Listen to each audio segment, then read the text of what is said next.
Sziasztok, Laci vagyok, a Tech2-t nézitek, és a mai nappal Magyarországon is elérhető lett az iPhone 13 széria.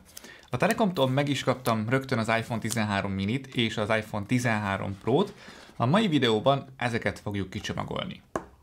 A készülékek doboza tartalmilag nem változott, bennük ugyanúgy csak egy Lightning USB-C kábelt fog kapni a vásárló, mint tartozék, na meg persze egy Apple matricát, de töltőfej az nincsen, de ez igazából már lerágott csont, ugyanis tavaly sem volt, és valószínűleg ez így is marad.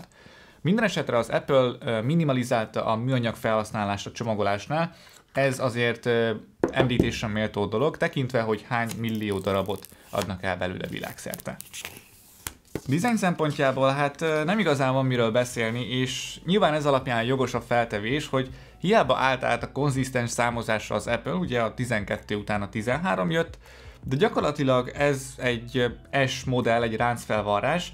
Kaptunk olyan tulajdonságokat, ami eddig például csak az iPhone 12 Pro Max kiváltsága volt, mint a Sensor Shift stabilizálás, ezt már az iPhone 13 mini is tudja, de designban az új színeken kívül csak igazából két újdonság van.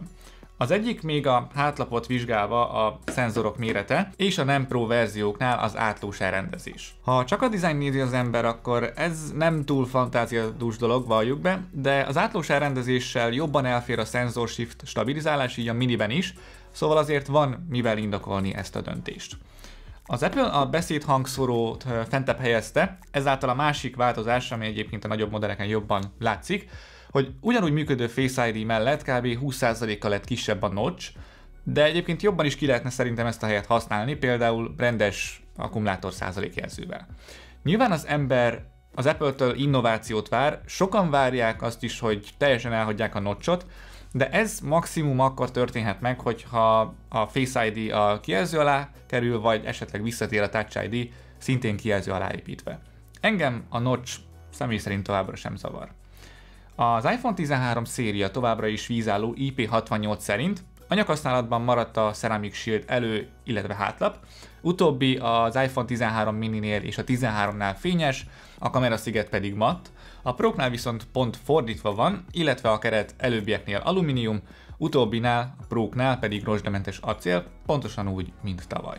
A készülékek mérete maradt ugyanaz, mindössze 0,3 mm-rel lett vastagabb az új telefon, illetve a 13 Pro a 12 Prohoz képest 15 g-mal nehezebb is lett, ami egyébként érezhető, ebben szerepet játszanak az új kameraszenzorok, illetve a nagyobb akkumulátor is.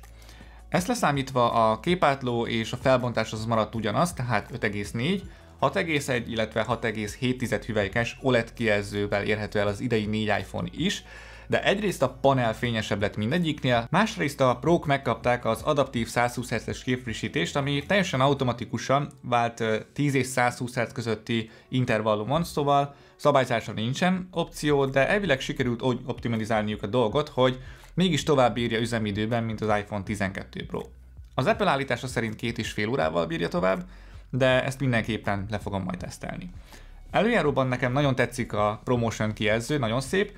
A telefonok persze iOS 15-tel érkeznek alapból, és az iPhone userek jó része bizonyára örül ennek a rég várt magas képfrissítésnek, és kicsit szomorú is azért, hogy az olcsóbb modellek ebből kimaradtak, valószínűleg ezzel ösztönözve az embereket, hogy a Pro-t válasszák. A motorház alatt egy új, erősebb, de továbbra is 5 nanométeres Apple A15 Bionic processzor dolgozik, és a tárhely is egyébként duplázódott, 64 helyett 128 GB-ot kap a felhasználó, és picivel egyébként olcsóbbak is a hazai árak. Természetesen hasonlóan az elődökhöz az iPhone 13 széria is dual SIM-es, ebből egy fizikai, egy pedig eSIM, tehát például a Telekomnál fizikai kártya nélkül is tudod használni a telefont, illetve akár mondjuk az Apple Watch-ot is, és eSIM-en keresztül is elérhető az 5G, ami egyébként folyamatosan egyre több helyen lesz elérhető Magyarországon is, nálam is remekül működik, és hogyha például elmegy a vezetékes netem, akkor akár erre is tudok támaszkodni. A kamerákban noha a felbontás az nem változott, ugyanúgy 12 megapixeles szenzorokat kapunk mindkét oldalon, mindegyik telefonnál, de ezek optikában, illetve stabilizálásban is fejlődtek. A főkamerák mindegyike megkapta a szenzormozgatásos stabilizálást, és az úgynevezett Cinematic módot. Ilyen téren a Pro-k azok, amik nagyobb előrelépést mutatnak fel, mármint kamerában. A főkamera f1.5-ös rekesszel még jobb éjszakai fotókat készíthet, a telefotókamera már 3-szoros optikai közelítést tesz lehetővé,